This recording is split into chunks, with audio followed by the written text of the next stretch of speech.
मोदी जी के लिए बहुत बड़ा सवाल ये है कि मोदी शाह के लिए कि अगर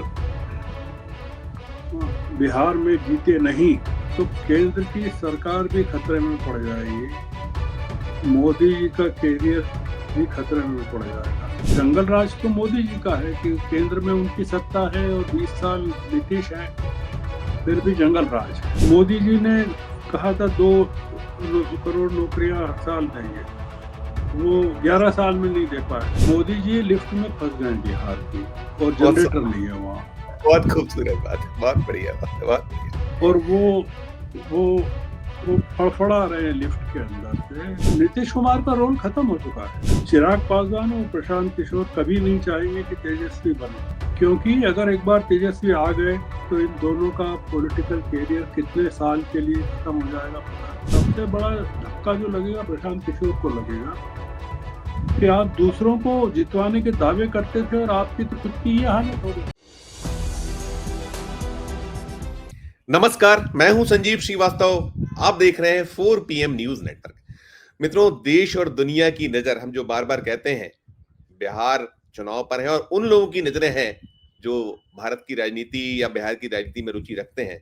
तो सारा कुछ चल रहा है और अब बहुत कम वक्त है। पहले चरण का जो मतदान है 6 नवंबर को होना है, और उसके पहले प्रचार भी 48 घंटे पहले थम जाना है। लेकिन प्रचार में पूरी ताकत, चाहे एनडीए हो या इंडिया ब्लॉक हो, झुकी हुई है और बहुत कुछ घटित हो रहा है। और जो घटित वहां हो रहा है उन घटनाक्रमों में 26 सेकंड, उसे लेकर बड़ी चर्चाएं रही हैं, बहुत उसको लेकर बातें हो रही हैं।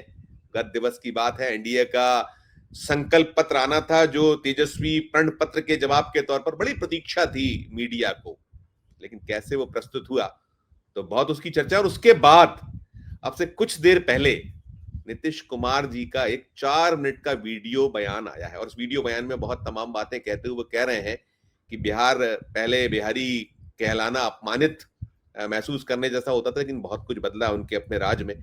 तो जो कुछ चल रहा है, घटनाक्रम वहां जो है, और अब ऊंट की करवट में बहुत वक्त बचा नहीं है। 14 नवंबर को नतीजे आएंगे। पहले दौर में 6 नवंबर, फिर 10 तारीख को वोट डाले जाने हैं, और 14 को वोटों की गणना, और फिर परिणाम देश के सामने होंगे। लेकिन जितना जो कुछ अब तक का घटनाक्रम है, कौन आगे है कौन पीछे है, तमाम विश्लेषण, तमाम विश्लेषक अपनी अपनी राय प्रकट कर रहे हैं, अलग अलग सबका है। मैं चलूंगा एक बेहद बेहद खास मेहमान सबसे पहले जुड़ना चाहूंगा, पहले जुड़ता हूं। जुड़ गए हमसे श्रवण गर्ग साहब हैं, देश के जाने माने पत्रकार हैं, और बिहार आपका बहुत, उसको आपने नजदीक से देखा है, बहुत उसको कवर किया है, उस पर आप निरंतर विश्लेषण देते हैं, और बड़ी प्रतीक्षा होती है हमारे दर्शकों को आदरणीय श्रवण सर की। श्रवण सर, ये जो बिहार में अब तक की जो तस्वीर है, एक पहला नोट चाहूंगा, क्योंकि बड़ा कुछ रहा है। तेजस्वी का प्रण, जो उनका पत्र आया, अब ये जो 26 सेकंड, एक शुरुआती नोट सर, क्या कहिएगा अब तक की तस्वीरों पर? बिहार की तस्वीर कई तरह से आप देख सकते हैं। जैसे ईश्वर को देखने के कई तरह के तरीके हैं, कई तरीकों से देखते हैं।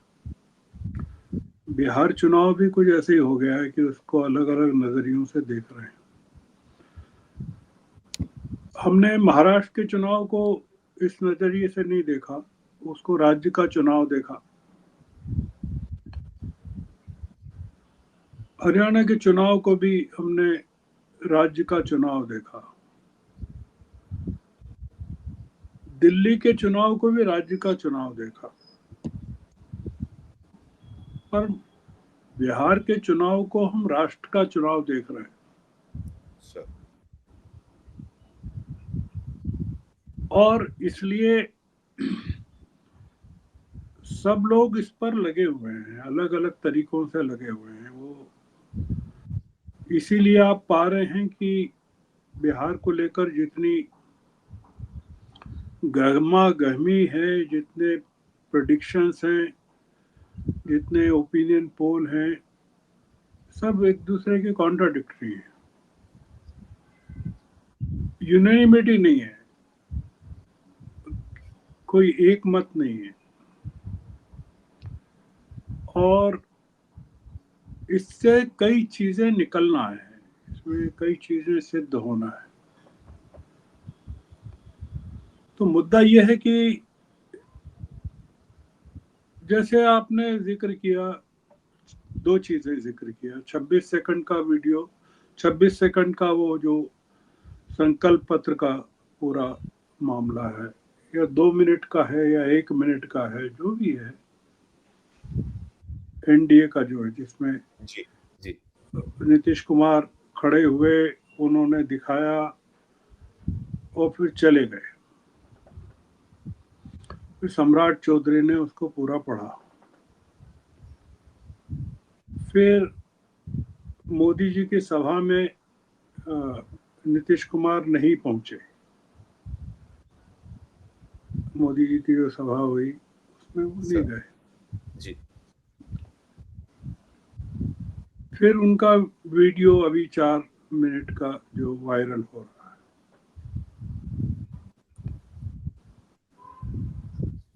तो इसके जरिए जो एक चीज प्रकट हो रही है कि बहुत सारे लोग बिहार चुनाव के जरिए नीतीश कुमार को का बनवास चाहते हैं। बीजेपी भी चाहती है, विपक्ष भी चाहता है, जेडीयू का एक बहुत बड़ा वर्ग भी चाहता है कि वो जाए तो जेडीयू में कोई नया नेतृत्व उभर कर आएगा।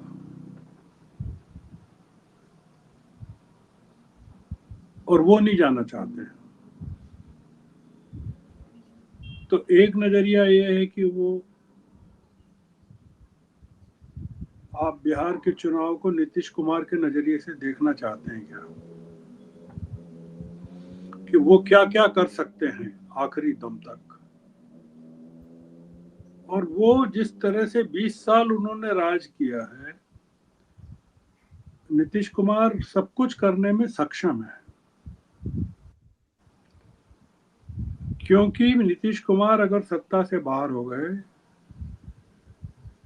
तो नीतीश कुमार फिर कहाँ होंगे किसी को पता नहीं। तो एक लड़ाई नीतीश कुमार की है। सर एक लड़ाई ये है कि लालू अपने होते हुए अपने जीवन काल में तेजस्वी को सत्ता में देखना चाहते हैं, क्योंकि लालू जिस एज के मुकाम पर हैं वो 5 साल प्रतीक्षा नहीं करना चाहते हैं चीजों की। तो क्या लालू के नजरिए से हम चीजों को देख सकते हैं क्या?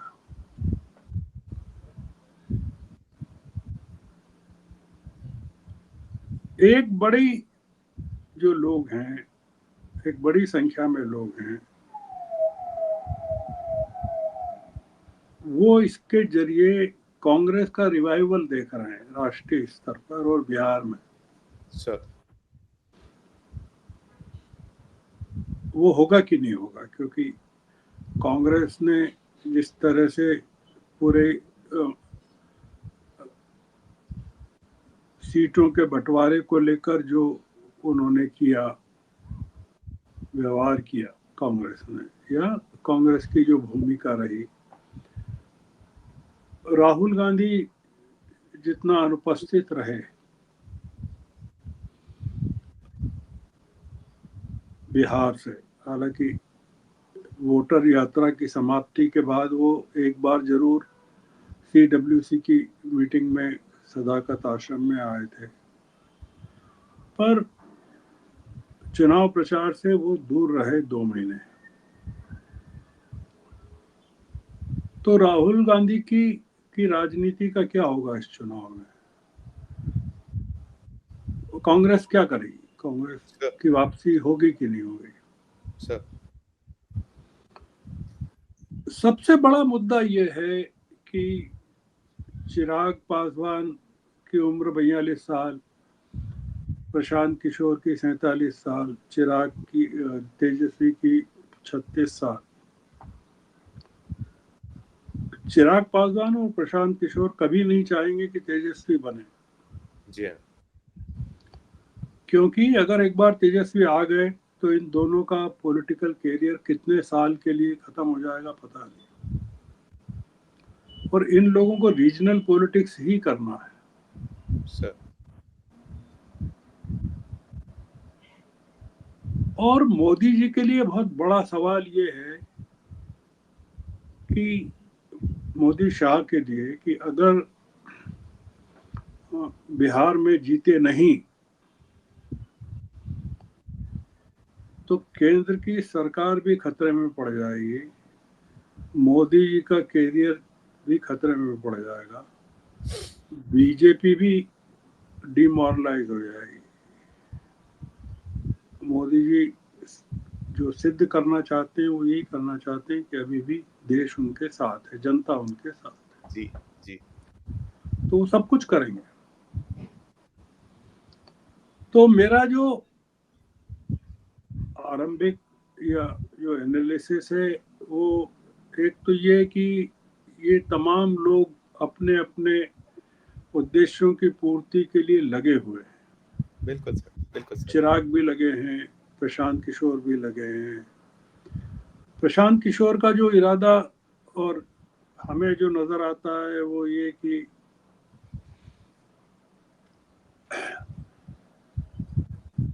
तेजस्वी को रोकना चाहिए, उनका इरादा जो मुझे नजर आता है सर।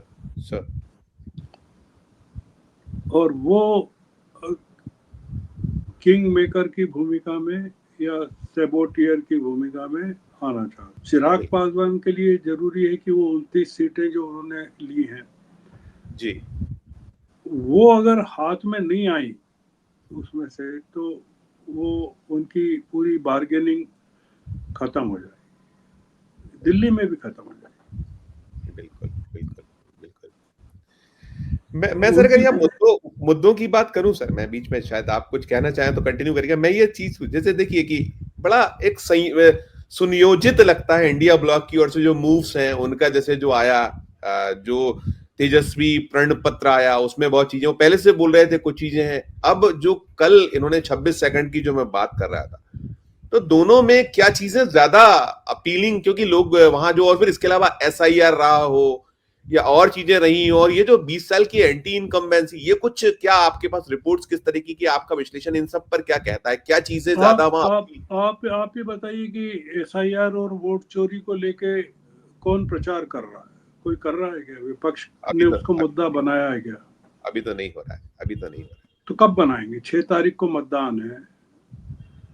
आपने वोटर अधिकार यात्रा निकाली 16 दिन की, 110 कॉन्स्टिट्यूएंसी, 25 जिले किए। वोटर अधिकार यात्रा का ही मतलब ये था कि वोट चोरी के खिलाफ। जी। आपको दिखता है क्या कि वोट चोरी कोई कांग्रेस ने मुद्दा बनाया है क्या? इस इलाके ये जो चुनाव प्रचार है, या एसआईआर में 66 लाख लोगों को, 67 लाख लोगों को बाहर कर दिया, या 47 लाख लोगों, जितने भी लोगों को कर दिए, 50 लाख लोगों, कोई मुद्दा है क्या? मुद्दा अगर होता तो लोग कहते कि आप चुनाव क्यों लड़ रहे हैं? आपने तो कहा था तेजस्वी ने कि हम चुनाव नहीं लड़ेंगे। जी हाँ। आपको याद हो तो तेजस्वी ने यही कहा था ना कि हम चुनाव नहीं लड़ेंगे। जी। तो आप चुनाव क्यों लड़ रहे हैं? कांग्रेस और आरजेडी को चुनाव ही नहीं लड़ना था। तो आपने जो पूछा है सवाल एसआईआर का और वोट चोरी का, तो उस मुद्दे को तो विपक्ष ने खुद ही ने डाइल्यूट कर दिया। ठीक ठीक। कंफ्यूजन है, कुछ उनको भी कंफ्यूजन था कि ये नहीं अपील। मैं कंफ्यूजन की बात नहीं कर रहा हूँ, मैं तो एक इंडिपेंडेंट ऑब्जर्वर की बात कर रहा हूँ कि मैं जो देख रहा हूँ कि डिबेट्स में, उनके ऑरेशन में, उनके भाषणों में आपको क्या दिखता है क्या वोट चोरी का कोई मुद्दा? अभी तो नहीं दिख रहा। या आपने संकल्प पत्र की बात की, संकल्प पत्र में उल्लेख है क्या वोट चोरी का? या एसआईआर का उल्लेख है क्या? तो एक तो मुद्दा है कि आपने अपने ही उस मुद्दे को डाइल्यूट कर दिया जिसके दम पर आपने इतना प्रचार तंत्र खड़ा किया था सत्ता के खिलाफ। जी। पहली चीज। सर दूसरी चीज ये कि लोग घोषणा पत्र पर मतलब ध्यान दे रहे हैं, देंगे, जरूर देंगे, देना भी चाहिए, पर उसका इम्पैक्ट एक ऐसे राज्य में जो पूरी की पूरी तरह से जातियों में बटा हुआ है और जहां एक एक कैंडिडेट को जाति के आधार पर खड़ा किया गया, वहां लोग किस तरह से वोटिंग करेंगे? क्या घोषणा पत्र देख के करेंगे, संकल्प पत्र देख के करेंगे, कि कैंडिडेट और जाति को देख के करेंगे? बट सर, सरकारी नौकरी और उधर वो रोजगार, ये इशू तो शायद कुछ अपील अब है आप आपके? सोचिए, 1 करोड़ नौकरियां देंगे, जी हाँ, बोला है। तो 1 करोड़ नौकरियां आप कहां से देंगे, कैसे देंगे? मोदी जी ने कहा था 2 करोड़ नौकरियां हर साल देंगे, वो 11 साल में नहीं दे पाए नहीं, 2 करोड़। नागरिकों को जो लगता है वो ये लगता है कि परिवर्तन चाहते हैं, वो घोषणा पत्र पर यकीन कितना है, वो तेजस्वी पर यकीन कर रहे हैं। ठीक। इसलिए कर रहे हैं कि तेजस्वी जब उप मुख्यमंत्री थे नीतीश कुमार के साथ, जी हाँ, तो उन्होंने जो काम किया वो उनके पास है दिखाने को, है। कि मैंने 2 साल में 2022 से 24 के बीच में जो काम किया वो ये है। बिल्कुल बिल्कुल बिल्कुल। जाति जनगणना का सबसे बड़ा काम हुआ जी। और करीबन 1.5-2 लाख लोगों को उन्होंने नौकरियां दी, कई काम किए तेजस्वी ने। और 24 के बाद में कोई काम नहीं हुआ, उस ये नीतीश कुमार के दल बदलते ही सब काम ठप हो गए। तो एक तो ये है, और सर महागठबंधन के पक्ष में जो बात है वो तेजस्वी है, तेजस्वी का चेहरा है। तो इसलिए मुझे ये लगता है जो कि लोग मुझसे जैसे डिबेट्स में पूछते हैं कि आपको क्या लगता है, तो मुझे लगता है कि जितने पैरामीटर्स हैं, जैसे आप बीमार पड़ते हैं तो आपके ब्लड टेस्ट होते हैं, एक्सरे होता है, एमआरआई होता है, ईसीजी होता है, सारी रिपोर्ट देख के किडनी की जांच होती है, वो शुगर होती है, और फिर डॉक्टर कहता है कि आपको कोई मेजर प्रॉब्लम नहीं है, या मेजर प्रॉब्लम है। महागठबंधन के बारे में हम कह सकते हैं कि कोई प्रॉब्लम ही नहीं है, मेजर प्रॉब्लम नहीं है, क्योंकि अगर आप महागठबंधन का स्ट्राइक रेट पिछली बार का देखें, जो पिछले चुनाव में उन्होंने अचीव किया था, और उस हिसाब से अगर चलें, देखें चीजों को, तो आपको लगेगा कि ये जो इस बार जो चैलेंज है वो काफी अचीवेबल है, कोई मुश्किल नहीं है। सर जैसे पिछली बार राष्ट्रीय जनता दल ने 144 में से 75 सीटें प्राप्त की थी। सर तो उस समय भी चिराग मैदान में तो थे, हालांकि वो नुकसान आरजेडी को जेडीयू को पहुंचाना चाहते थे, पर वो आरजेडी को भी पहुंचाया उन्होंने जी। उसके बावजूद जो स्ट्राइक रेट था वो 50% से ऊपर था आरजेडी का। सर अब और 15 सीटों से रह गए ये। जी हाँ, जी हाँ, जी हाँ। है ना। अब मेरा ये मानना है कि इस बार 143 सीटों पर ये लड़ रहे हैं, तो और कैंडिडेट्स काफी ठीक ठाक अच्छे खड़े किए हैं।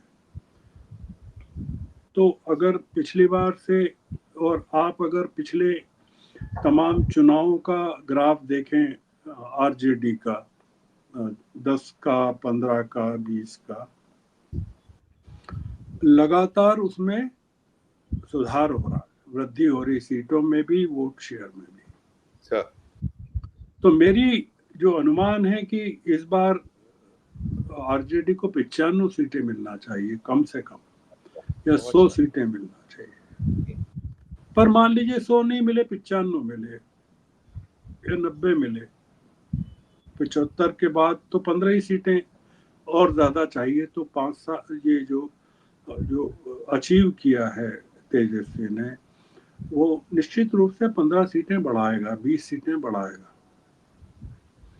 तो 90-95 सीटें मैं मानता हूं कि 143 में से मिलना चाहिए। Okay, okay.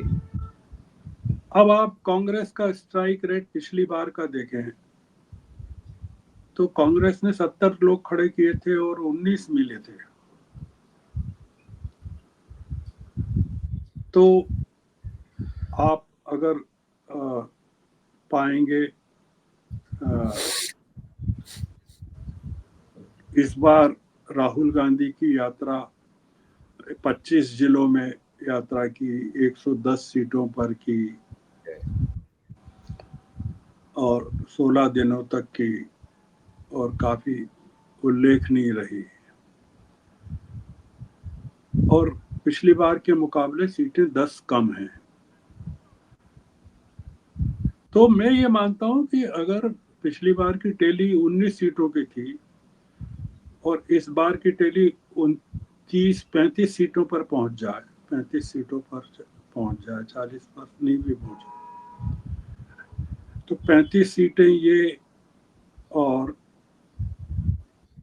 माघ तेजस्वी की 95 सीटें, 120 सीटें हो गई। 130 हो जाएगी सर, 95 प्लस 35 130 हो जाएगी, यदि उसको अपन 95 और 130 हो जाएगी। हाँ 130 हो गई जी मान सर। लीजिए। अब वो 130 नहीं माने तो आप 120 मान लीजिए, चलिए। 120। जी सर, जी सर, जी सर। अब सीपीआई एमएल का जो स्ट्राइक रेट था पिछली बार, सर। सीपीआई एमएल लिबरेशन का, जी हाँ, वो 19 में से 12 था। 12 था सर, बिल्कुल, बहुत बहुत जबरदस्त था वो, बहुत अच्छा। जबरदस्त था। जी, जी, दीपंकर भट्टाचार्य का जो इलाका है जी, वो जी, जबरदस्त है। अब अगर सीपीआई एमएल लिबरेशन का ने 20 सीटें ली है, जी हाँ, लिए और हैं। वो उसकी पिछली तुलना में अगर 15 सीटें ले आए, जी। हो गया बहुमत सीपीआई। और वीआईपी, डिप्टी डिप्टी सीएम, वही डिप्टी सीएम था, वीआईपी अब भी है। और वीआईपी जो है 15 सीटें ली है उन्होंने। जी हाँ, जी हाँ, जी हाँ, जी हाँ। और उसको डिप्टी सीएम अगर बनना है और अपना पॉलिटिकल कैरियर जिंदा रखना है, तो होना तो ये चाहिए 15 की 15 जीते, पर 10 भी सीटें जीते। स्पष्ट बहुमत, और बहुत शानदार तरीके से। और सीपीआई का जो स्ट्राइक रेट था पिछली बार, 12 में से 6 में से 2 था। तो और सीपीआई एम का 4 में से 2 था, 50% था सीपीआई एम का, जी। और 33% था सीपीआई का। अब आप सीपीआई ने इस बार 4 सीटें लिए, तो 2 ही मान लीजिए पिछली बार की तरह। सीपीआई ने 9 सीटें लिए, तो पिछली बार का स्ट्राइक रेट 50% माने तो 4 सीटें, 5 सीटें, 4 4 होती हैं, सीटें। बहुत बहुत बहुत। और सीपीआई एम ने 4 सीटें लिए पिछली बार की तरह, तो 50% भी माने तो 2 सीटें।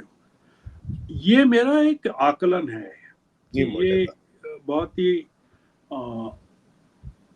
अगर आप थ्योरी ऑफ एलिमिनेशन से भी चलें, तो बहुमत तेजस्वी के साथ है। पर अब इसमें पर यह है कि जैसा मैंने कहा, मोदी जी को बहुत सारी चीजें सिद्ध करना है,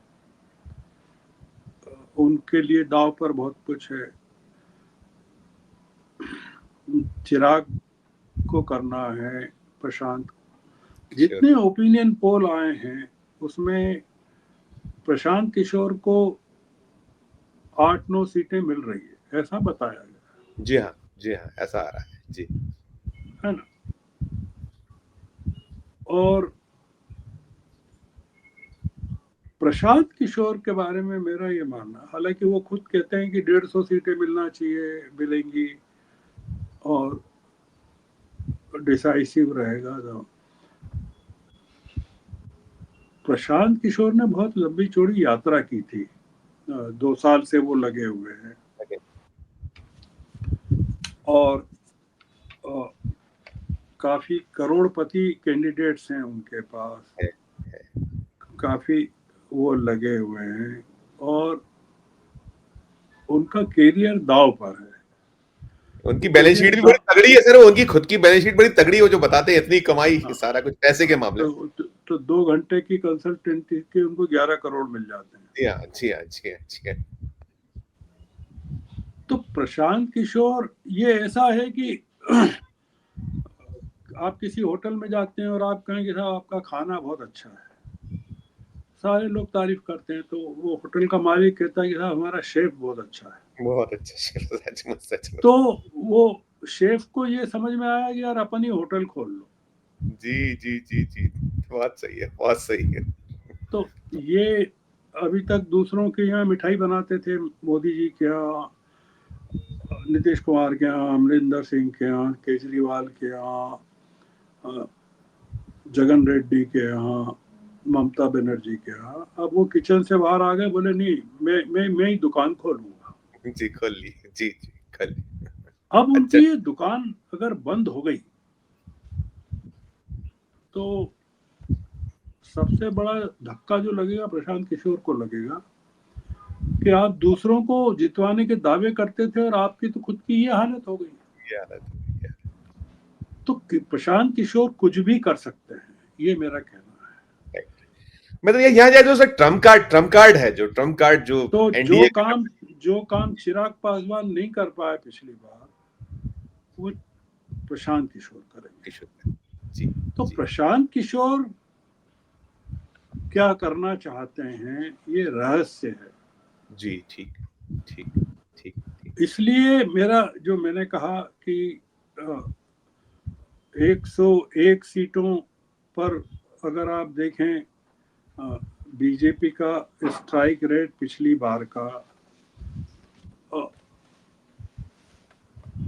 जो था, जितनी भी सीटें उन्होंने ली थी पिछली बार, उसका अगर देखें तो मुझे स्ट्राइक रेट बीजेपी का लगातार कम हो रहा है, वोट शेयर कम हो रहा है, जेडीयू का कम हो रहा है। तो 101 सीटों पर जेडीयू को मुझे नहीं लगता है कि 40 सीटें से ज़्यादा मिलेगी, 40-45 सीटें मिलेंगी, और बीजेपी को भी मैं समझता नहीं हूँ कि 40-45-50 सीटें मिलेंगी। तो ये जो मेरा आकलन है एनडीए के बारे में, कुल या मिलाकर 120 सीटों का आकलन है, 110 से 115 का। अच्छा, अच्छा। 110 सीटें मिल सकती है टोटलिटी में।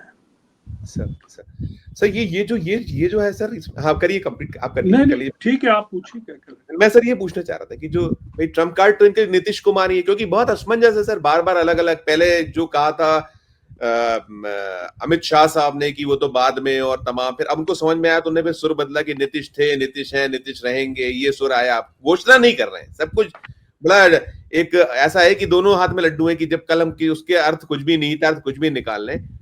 और फिर नीतीश जी की जो अपनी शैली है अपना, और जो बिहार है, बिहार में तो नीतीश ही सब कुछ है ना, अगर एनडीए को ले तो इन परिस्थितियों में ये जो ट्रम्प कार्ड आपने वैसे बता दिया कि यहाँ आके टिकेगा, 40 पे टिक जाएंगे, यहाँ आके टिकेंगे, तो इन परिस्थितियों में ये कहना करना, अब इस पे जनता कुछ फेथ कर पा रही है, कुछ होगा क्या इसको लेकर? एक छोटा सा नोट आपका, मैं एक आध सवाल में खत्म करूंगा। नीतीश कुमार का रोल खत्म हो चुका है, हम लोग खत्म। जबरदस्ती नीतीश कुमार को वो कर रहे हैं। नीतीश कुमार के पास जो उनकी backward classes, extremely backward classes का जो है, उसमें उसके कई दावेदार हो चुके हैं, और उसमें ये जो विकासशील पार्टी है, मल्ला इसकी, मुकेश सैनी सहनी की, उसका बहुत बड़ा कंट्रीब्यूशन है। सर सर तो नीतीश कुमार के पास अब वो चीज रही नहीं है जो पिछली बार तक थी। बीजेपी को अगर थोड़ा सा भी अनुमान होता कि नीतीश कुमार 50-60 सीटें ला सकते हैं, तो नीतीश कुमार को वो प्रोजेक्ट कर देते। Okay okay. नीतीश कुमार पर बीजेपी खेलना ही नहीं चाहती है कि वो पिछली नहीं बार कम सीटें लाए फिर भी बना दिया उनको, 43 सीटें लाए फिर भी बना दिया। इस बार 20 सीटें लाए तो भी बनाएंगे क्या वो, क्योंकि कमिट कर दिया कि उनको ही बनाएंगे, तो बनाएंगे क्या। तो एकनाथ शिंदे को लेकर जो महाराष्ट्र में बदनामी हुई सर कि उनको प्रॉमिस कर दिया, उनके नाम पर चुनाव लड़ा, फिर उनको नहीं बनाया, तो वो रिस्क बीजेपी लेना नहीं चाहती है। ओके। तो नीतीश कुमार का कोई रोल नहीं है। अब नीतीश कुमार का रोल ये बचा है कि इलेक्शन के बाद अगर वो नाराज होके अपने लोगों से कह दे कि जाओ तेजस्वी के साथ खड़े हो जाओ,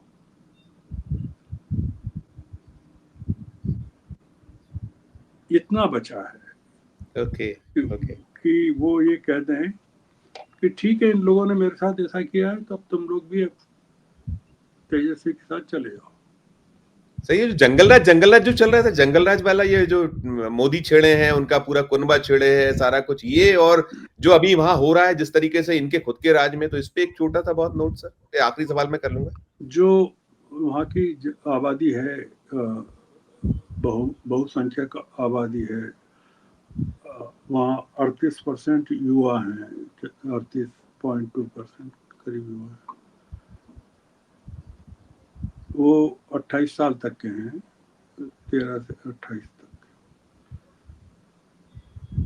ये जो पूरी हुकूमत है, ये उन्होंने यही देखा है, 20 साल ही देखे हैं उनके जीवन के, जी बहुत 20 सही साल बात। ही। तो उनको जंगल राज क्या होता है पता नहीं। जैसे उनको जयप्रकाश नारायण की क्रांति का पता नहीं है, वैसे जंगल राज का भी पता नहीं है। तो जंगल राज तो मोदी जी का है कि केंद्र में उनकी सत्ता है, और 20 साल नीतीश है, फिर भी जंगल राज है। Yes sir yes sir. तो जंगल राज तो मोदी जी का है। तो जैसे वो आपके खुद के घर में डाकन हो, तो आप दूसरों की बहुओं को डाकन बता के अपने अपने यहाँ छुपा सकते हैं कि भाई मेरे यहाँ है ना। तो इसलिए है ना, इसलिए ये मोदी जी जो कर रहे हैं, वो घबराया हुआ आदमी क्या करता है। जैसे लिफ्ट ऊपर से नीचे आ रही हो, या नीचे से ऊपर जा रही हो और बीच में बंद हो जाए, तो जैसे बदहवास हो जाता है ना, बिजली चली गई, लिफ्ट बंद हो गई, और पावर जनरेटर नहीं है, तो मोदी जी लिफ्ट में फंस गए बिहार की, और जनरेटर नहीं है वहाँ। बहुत खूबसूरत बात है, बहुत बढ़िया बात है, बहुत बढ़िया। और वो वो फड़फड़ा रहे हैं लिफ्ट के अंदर से, और वो ये कह रहे हैं कि ये जो लिफ्ट बंद हुई है, ये जंगल राज के कारण हुई है। तो इसलिए ये जो पूरा इलेक्शन है, ये बहुत इम्पोर्टेंट है। इसमें जीत हार इम्पोर्टेंट नहीं है, इसमें सबसे बड़ी जीत जो महत्वपूर्ण है, वो मैं जो देख रहा हूँ, आखिरी बात कहना चाहता हूँ, वो राहुल गांधी का पॉलिटिकल कैरियर और कांग्रेस का राष्ट्रीय स्तर पर कैरियर, वो देख रहा हूँ। अगर कांग्रेस जीतती नहीं है 61 में से मैक्सिमम सीटें जो उन्होंने ली हैं, 11 सीटों पर जो फ्रेंडली फाइट हो रही है, उसमें 9 पर कांग्रेस लड़ रही है। और वो जो 9 सीटें हैं वो वर्तमान में उसमें 5 आरजेडी और 4 और आरजेडी और वीआईपी की जो फ्रेंडली फाइट है वो 2 पर है। तो ये जो 9 लड़ रही है उसमें 5 पर आरजेडी के साथ लड़ रही है कांग्रेस, और सीपीआई के साथ 4 पर लड़ रही 4 है। पे लड़ाई जी। और सब कुछ स्टैक आरजेडी पे उसका, कांग्रेस बहुत स्टैक पे है, बहुत ज्यादा रोल है उसका, जो आप कह रहे हैं वही है और शायद। और वो जो 11 सीटें उसमें पिछले चुनाव में 7 सीटें एनडीए के पास थी और एक बीएसपी के पास थी और एक वीआईपी के पास थी। 7 एनडीए के पास थी, जो एक बीएसपी के पास थी और 2 कांग्रेस जीती थी, एक वीआईपी विनर थी। अब आप कांग्रेस के अकाउंट से, कांग्रेस 9 पे लड़ रही है तो वो 61 में से 9 हटा दीजिए, ये आपस में लड़ मरेंगे तो जी 9 सीटें तो हटा दीजिए। तो कांग्रेस को जो स्ट्राइक रेट निकालना है अपना, वो 61 माइनस 9 निकालना है। जी जी जी जी, ठीक ठीक ठीक ठीक। मैं सर अंतिम सवाल करना चाहूंगा, आप आखिरी सवाल मेरा ये होगा, आपने बहुत, हम लोगों ने देखा सर, देखिए आपने महाराष्ट्र की बात की, आपने हरियाणा की बात की, और हमने राज्यों में भी देखा था, जब हम मध्य प्रदेश, छत्तीसगढ़, राजस्थान, जो सीन ग्राउंड रियलिटीज कुछ होती थी और नतीजे कुछ आते, तो यहाँ जो आप बिहार में आपने बहुत सुंदर दृश्य बता दिए कि ये स्ट्राइक रेट ऐसा ऐसा निकलना चाहिए, चाहे वो आपने कहा आरजेडी का हो, चाहे कांग्रेस का हो या वीआईपी का, सभी दलों का लगभग, और ये हकीकत दिखती है। लेकिन वहां जो मुकाबले में वो जो अदृश्य शक्तियां हैं, जैसे इलेक्शन कमीशन ऑफ इंडिया है, सरकारी मशीनरी है, ये जो चीज, और ये इन लोगों का जो साम नाम दंड भेद है, इसी पे समअप करूंगा, अंतिम नोट इसी पे चाहूंगा आपका, एक आपका कि ये कितना रोल, क्या इसको क्या देख पा रहे हैं आप कि वहां क्या, और इन लोग को कैसे बचे क्या हो, उसको एक आखिरी आपका ये बेईमानी करके 200 सीटें जीत सकते हैं एनडीए वाले। इलेक्शन कमीशन अगर जुट जाएगा, सारी मशीनरी जुट जाएगी, तो इनके लिए आसान है हराना, ये सब कर सकते हैं। इसलिए मैं वो बेईमानी के एलिमेंट को मैंने इसमें काउंट नहीं किया है। नहीं किया, वही मैंने पूछा कि मैंने मेरा जो एनालिसिस है वो ईमानदारी के उसका है कि सर सर ईमानदारी से चुनाव हो। तो 66 लाख लोगों को काटने के बाद भी 7 करोड़ से ऊपर तो है ही ना यार, अभी भी मतदाता। नहीं, लेकिन आप ये सोचते हैं कि ये लोग ईमानदारी से होने देंगे, ये जो नहीं नहीं, जिनके लिए जीवन क्या करेंगे? 7 करोड़ मतदाता हैं वहाँ, yes sir, yes sir, 7 crore से ऊपर हैं, और मतदान का प्रतिशत 52% होता है पिछली बार। जी हाँ जी हाँ जी हाँ। 52 से अगर ऊपर हो जाए एवरेज जो है, तो यस सर, ये लोग अगर लोग गुस्से में आ जाएं और कहें कि नहीं इनको तो इस बार हराना ही है, और बड़ी संख्या में लोग बाहर आ जाएं मतदान के लिए, तो ये इलेक्शन कमीशन को हरा देंगे। एब्सोल्यूट, बिल्कुल ठीक, बिल्कुल ठीक है, ये तो जनता पर है कि वो क्या करती है। पर करेक्ट, बिहार की जनता को जैसा हम जानते हैं, देखते हैं, बहुत सजग सतर्क, वो उनके पास खोने को कुछ नहीं है, काफी खो चुके हैं, तो वो इस बार इनको सबक सिखाएंगे राइट बिहार के लोग जो हैं। राइट और राइट। वो उन्होंने देख लिया कि छठ पर कितनी तकलीफों से वो लोग बिहार पहुंचे, लाखों लोग। वो तो मैया से छठ मैया के अपमान पर आ गए मोदी, जो पहले मैया का अपमान था, मोदी किसी का भी अपमान कर रहे हैं, मोदी जी की बात छोड़ दीजिए। Yes sir, yes sir, yes sir, yes इसलिए ये इलेक्शन मेरा मानना है सर, बहुत निर्णायक होने वाला है, कई लोगों के लिए अलग अलग तरीके से। राइट हमारा गणित तो यही कहता है कि महागठबंधन डिसाइसिव विक्ट्री करेगा, राइट सर, पर राइट, अब ये उसके जो कुछ मैंने फैक्टर्स बताए, बेईमानी का एक फैक्टर है, प्रशांत किशोर का एक फैक्टर है, जी जी जी, तो वो फैक्टर्स मैं इसमें कैलकुलेट नहीं कर रहा हूँ। Right sir. अब जी बिल्कुल बिल्कुल, नहीं नहीं, बहुत आपने बहुत सीधा स्पष्ट कर दिया कि ईमानदारी से होता तो नतीजे आज ही बिल्कुल स्पष्ट लिखे रखे कि ये नतीजे हैं, और फिर साम नाम दंड भेद, और वो जो आपने कहा ज्ञानेश कुमार जी का यदि वो ज्ञान चल गया या उन्होंने कर दिया तो फिर दृश्य कुछ और हो सकता है। कि कुल जमा आज की जो स्थिति है श्रवण सर जो आप बता रहे हैं कि बहुत बहुत आगे महागठबंधन और बहुत नीचे बहुत पीछे शायद एनडीए, और बीजेपी तो बहुत पीछे नीचे है, और नीतीश कुमार का जादू भी खेल और सब खत्म। बहुत अच्छी एक आपने जो हमारे दर्शकों तक जानकारियां पहुंचाई, शुक्रिया अदा करूंगा, बहुत शुक्रिया, बहुत आभार सर, बहुत आभार। तो मित्रों, आप सुन रहे थे श्रवण गर्ग साहब को। श्रवण जी ने बहुत साफ तौर पर पूरी तस्वीर वहां निकाल कर रख दी है कि किस तरह की तस्वीर बन रही है, कहां खड़े हैं, जो आरजेडी कहां खड़ी है, कांग्रेस कहां है, और बाकी जो उनके घटक दल, चाहे वीआईपी हो या और सारे लोग, सबके पास में प्लस ही प्लस है, माइनस दिखता नहीं है। और जो मुद्दे भी उनके या उनकी जो बातें हैं वो लोगों में अपील कर रही है। लेकिन फिर वही कि मोदी शाह नामक जोड़ी, और फिर एक तड़का रहता है ज्ञानेश कुमार साहब का या इलेक्शन कमिश्नर ऑफ इंडिया का। लेकिन कुल जमा आज की तारीख में तो बहुत पीछे है। नतीजा क्या होगा 14 को सामने आएगा। इस चर्चा को सुनने के बाद आपकी अपनी क्या है? श्रवण सर जो बहुत मास्टर एक बात ज्ञान हम लोगों को देते हैं, तो जो आपकी राय है उसमें अपनी राय हमारे इस वीडियो के कमेंट बॉक्स में जरूर रखिएगा, और हमें चर्चा अच्छी लगे तो चैनल को लाइक कीजिएगा, सब्सक्राइब कीजिएगा, ज्वाइन का बटन दबाइएगा तो हमारी हौसला अफजाई होगी। प्यार और स्नेह बना रखिए और देखते रहिए 4 PM न्यूज नेटवर्क। धन्यवाद, नमस्कार।